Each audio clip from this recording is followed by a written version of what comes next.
News 10 starts now with breaking news. You may not leave the state of Michigan without permission of the court. Former University of Michigan head football coach Sharon Moore appearing in court virtually this afternoon for his arraignment. 48 hours ago, he was preparing to face Texas in a bowl game. Now he's facing charges. Good evening, everyone. I'm David Andrews. And I'm Seth Wells. The charges were not read in court today, but they are listed in court documents. Here's what the former coach is facing.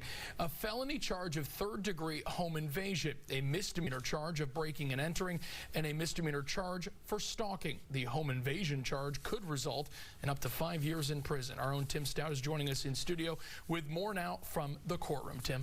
Yeah, good evening, everybody. We learned a lot more from the arraignment in Ann Arbor this afternoon. And according to prosecutors, the relationship between Sharon Moore and his executive assistant had been apparently going on for, quote, a number of years, unquote.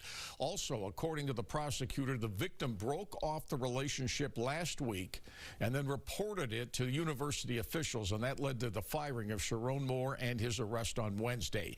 Details of the relationship or what exactly the university found have not been made public, but enough evidence was there for the athletic director Ward Manuel to fire Sharon Moore for cause. He posted bond today at $25,000. He's released. The judge ordered he must wear a GPS monitor. He must also undergo mental health treatment. And as the prosecutor described Sharon Moore's alleged threats made to the victim that night. Kill myself. I'm going to make you watch. My blood is on your hands. You ruined my life. The judge also warned Sharon Moore not to make, quote, any form of contact that the human mind can possibly fathom, unquote, with the victim.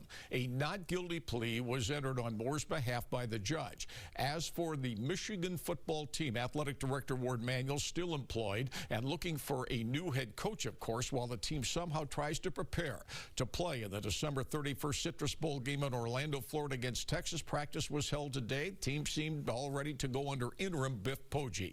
At the moment, Michigan's a 6-point underdog. Jim Harbaugh commented today when he was asked about the Michigan situation. You'll hear his response on the sports at about 6:20. All right, Tim, thank you. Stay with News 10 as we continue to follow this developing story. You can stay up to date with the latest news on air and online at WILX.com and on the News 10 app.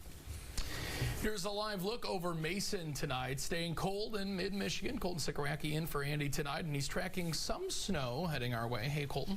Yeah, Seth, the emphasis on light snow, too, is it's not expected to be a ton of snowfall, but some light snow showers this evening and more so tonight as well. But overall, I still do expect accumulation to be less than an inch and something that's not going to cause major issues. I want to show you satellite radar tonight because you can see some of that light snow making its way in. This is all associated with a very weak system. It's picking up some moisture off of our Great Lakes, and that's what's leading to some light snow. Temperatures are in the 20s, but the system is also going to bring in some colder air behind it, and we are expecting temperatures tonight to drop well down into the teens by morning. And then tomorrow is looking like a very cold day. We will have a full check of that weekend forecast coming up in just a few minutes. All right, Colton, thank you. We do have more breaking news tonight. The city of Lansing says it will not renew its employment contract with Fire Chief Brian Sturdivant. And that announcement came just a few hours ago amid an ongoing lawsuit against Sturdivant filed by a female firefighter who says the chief violated her civil rights. News 10's Riley Connell in the TV 10 newsroom right now with the very latest details. Riley? Yeah, Seth and David, a statement from the city of Lansing says Mayor Andy Shore has named Assistant Chief Carrie Edwards Clements as interim fire chief until Sturdivant's contract expires at the end of the year. The city did not say whether the change is a direct result of an ongoing lawsuit that claims a female firefighter was pulled into a meeting by Sturdivant to discuss whether or not she's required to wear a bra. This is a fairly egregious and straightforward instance of discrimination and the fallout from that. Attorney Hannah Fielstra says her client, Lansing firefighter Cecilia Major, was completely blindsided when her superiors allegedly told her she's required to wear a bra when she is on duty. She says Major is the only woman working at her firehouse. We allege she was singled out, called into these meetings to discuss these undergarments in front of other city employees, including her male supervisors. A lawsuit filed by Major last month accuses Lansing Fire Chief Brian Sturdivant of gender-based discrimination, violating the Elliott Larson Civil Rights Act. Along with being questioned about her undergarments, the complaint alleges that Sturdivant ordered 2 of Major's male employees to monitor her and make sure she is wearing a bra.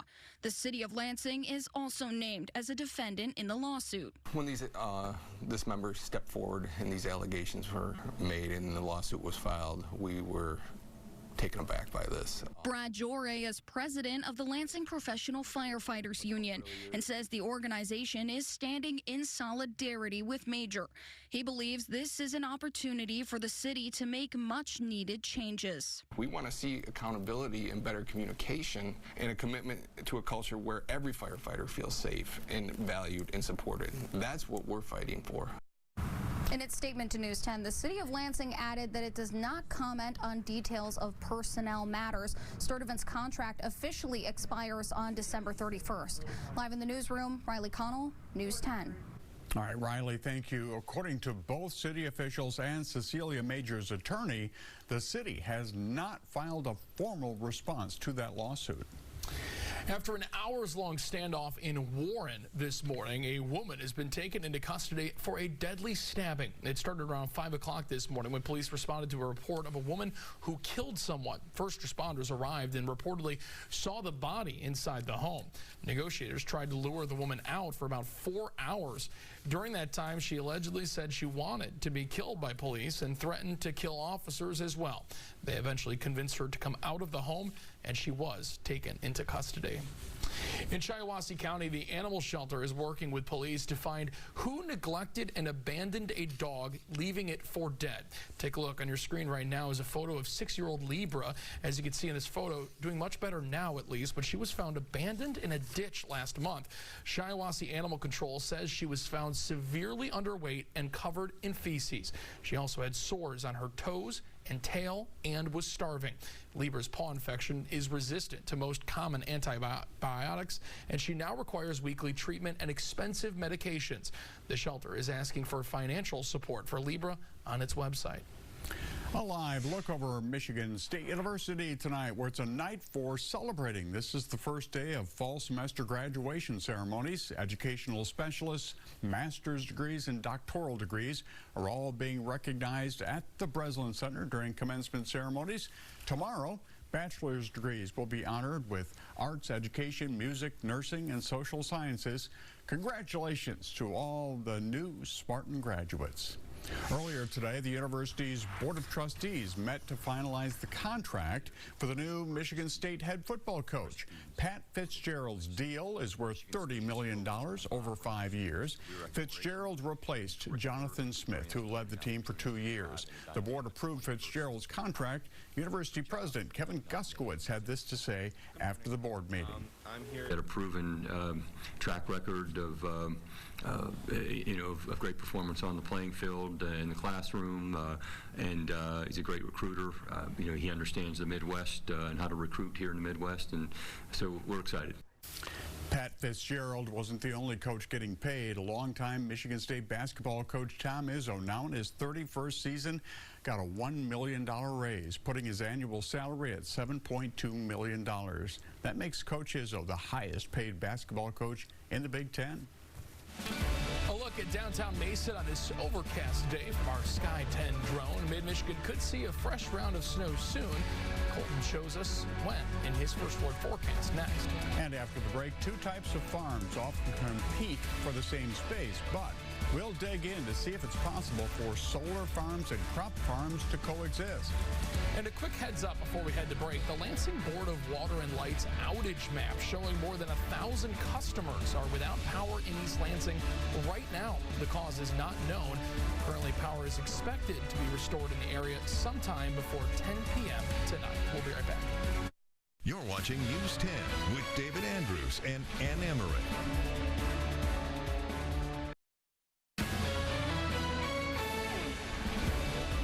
Welcome back. Solar panels and farmers' crops already have a key factor in common: sunlight.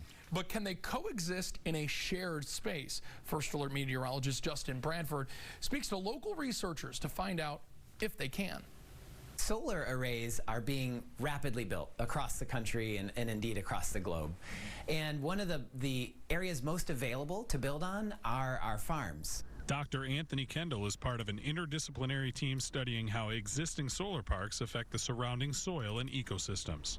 I'm a hydrologist. I study water and the environment, but we're working with engineers, with ecologists, with agronomists who look at the agricultural production. As part of a 5-year, $3.6 million grant from the National Science Foundation, the team will build an outdoor lab to study how solar panels placed alongside crops can save water, improve soil health, and support ecosystems. There are some really positive benefits that solar arrays can provide to the land and to the communities, but they have to be designed carefully and with those benefits in mind. Michigan State's Kellogg Biological Station will host the initial small lab, but the group hopes it might lead to a world-class 15-acre facility. So that's one of the really big kind of legacies that we hope to see of this project, is this facility that can help researchers both now and for really decades to come. MSU research associate Jake Stidd's work shows that farmers can utilize unproductive patches of field with strategic placement of solar arrays while still growing food. We have the opportunity for them to give back to the land, to the people who depend on them, and the ecosystems they touch. The team says this is a great opportunity where our energy systems can do more than just produce electricity. In East Lansing, Justin Bradford, News 10. This is your First Alert forecast with meteorologist Colton Sikoraki. And on this Friday evening, we are giving you a first alert that this weekend is looking very cold for us across mid-Michigan. In fact, we are very likely to see wind chill readings below 0, especially as we head throughout our Saturday. So that's exactly what I want to show you here with the predicted wind chill. Now this evening, a few flurries and wind chills that are in the teens. Not terrible. We'll watch what happens by tomorrow morning. Our wind chill readings dip below 0 as colder air starts to make its way in, and then we'll keep wind chills either just below 0 or slightly above 0, but either way you look at it, some of the coldest air that we've experienced in quite some time is coming this weekend. Now tonight we are tracking a weak system that's making its way through, picking up some moisture off of our Great Lakes and leading to a few snow showers. We'll see this continue into tonight as well, and I'll show you that on the hour-by-hour forecast. Again, just a few light snow showers or a few flurries out there over the next few hours, but I do expect the snow to become a little bit more widespread by around midnight, and then it makes its way off to the east by morning. We're not expecting a ton of accumulation from this. We're talking about snowfall totals around an inch or so. This model puts up to 1 to 3, but I still think it's around an inch for us as we head throughout the weekend. So no major snow is expected, but obviously there could be a couple slick roads as we head into tomorrow morning. So tonight we drop down to a low of 13 degrees. Snow showers are likely. Winds change direction, initially coming in from the southwest and then becoming more westerly as we head into the overnight. And then tomorrow, this temperature of 17. This is in the afternoon. High temperatures officially tomorrow will be in the 20s, and that's going to happen just after midnight. But then you can see on the 7-day forecast that we do have a very cold night Saturday night, a low of 2, and then Sunday night a low of 8. But then into next week we start to warm things up. So by Tuesday, 32, 38 degrees on Wednesday, and then the warmest temperature will be on Thursday. Now I will say, and do want to give you a first alert for Wednesday night to Thursday, it does look like there will be a system that comes in, probably a cold front, so it's going to initially start as rain, maybe change over to a little snow on the backside of that, but at this point it doesn't look all that significant. But obviously all eyes are on that warm-up. We have not hit 40 in quite some time, so it does look like we're going to do that next week. All right, Colton, thank you. More news now. A judge rules the Federal Emergency Management Agency, FEMA, can't shut down a program to fortify communities against natural disasters. Michigan Attorney General Dana Nessel and 22 other states won a lawsuit against the Trump administration for trying to shut down the Building Resilient Infrastructure and Communities program, BRIC. The program is designed to protect communities from natural disasters before they strike. In recent years, Michigan has had 24 projects selected for funding, totaling more than $29 million in federal support. Now, this ruling prevents FEMA from terminating the program and requires the restoration of these funds. There's another lawsuit coming for President Trump, this one over the White House ballroom. Today, Trump was sued by the National Trust for Historic Preservation. The organization is asking for an architecture review and congressional approval over his White House ballroom project. The lawsuit calls for construction to stop at the White House until the plans go through comprehensive design reviews, a public comment period, and win approval from Congress.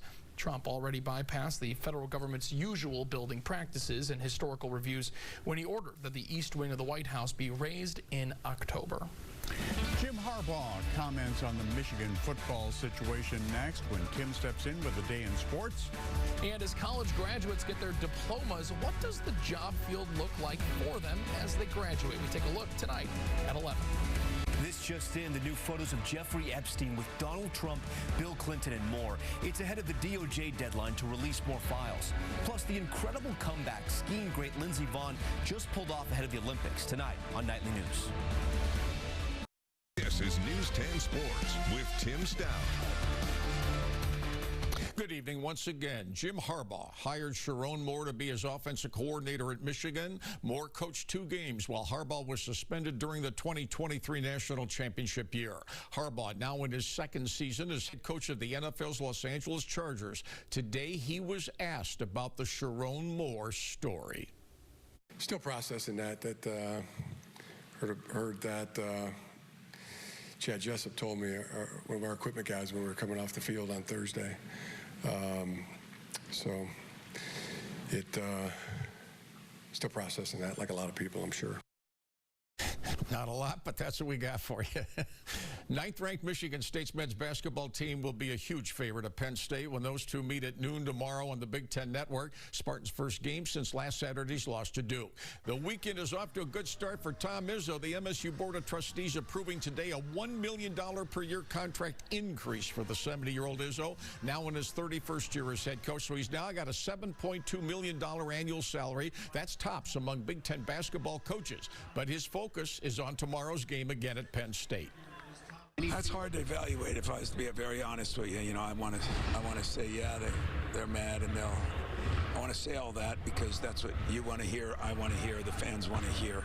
But when you come off a loss like that, the next day you're in with tutors all day because you got finals. It's just a different time of year.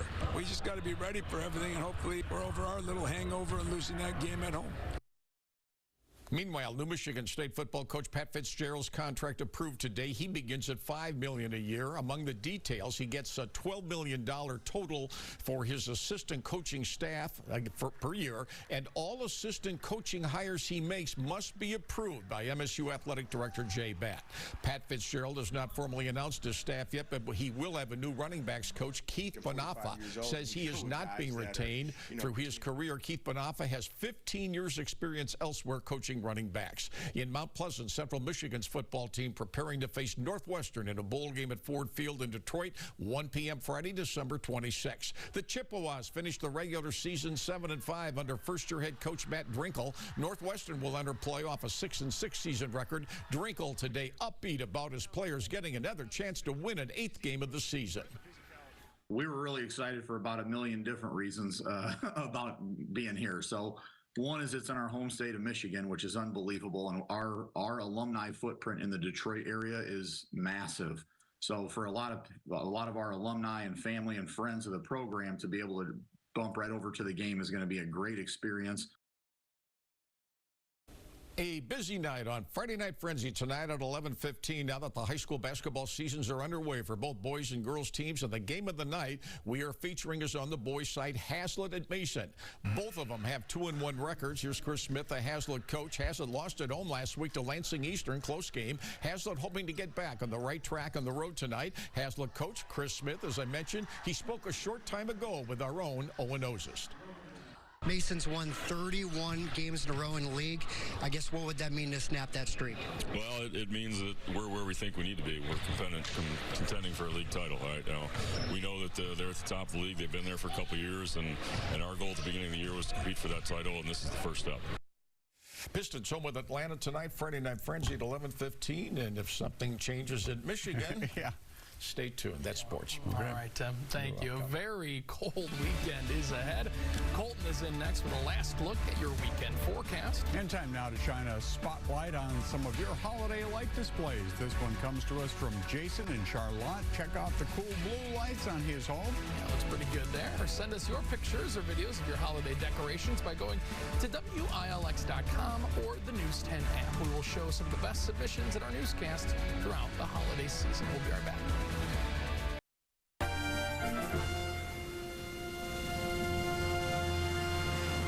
On this night in Michigan history, December 12th, 1979, hockey fans streamed into a brand new building on Detroit's riverfront, Joe Louis Arena. Yeah, named after the legendary heavyweight boxing champion, the Joe quickly became the home of the Detroit Red Wings. Its steep stands brought fans right on top of the action as the arena would host many Stanley Cup runs. Went there myself last season. I was like, oh, this is pretty cool. Yeah, amazing. Those stairs were scary. Yeah, they were. They were. Show you the 10-day forecast here as we head into the weekend, a very cold weekend. Temperatures tomorrow in the teens at best. I do expect wind chill readings to be below 0, so bundle up if you're going to be outside. A few snow showers tonight and into tomorrow morning as well. A few flurries possible Sunday, but then next week a warm-up is coming. It's going to take some time, but 30s by Tuesday, 40s by Thursday. So if you've been looking for some warmer weather, it's finally coming. All right, Colton, thank you. All right, that's it for our 6 o'clock report. Thanks so much for joining us. If you can, join us back here for News 10 at 11. Have a great weekend.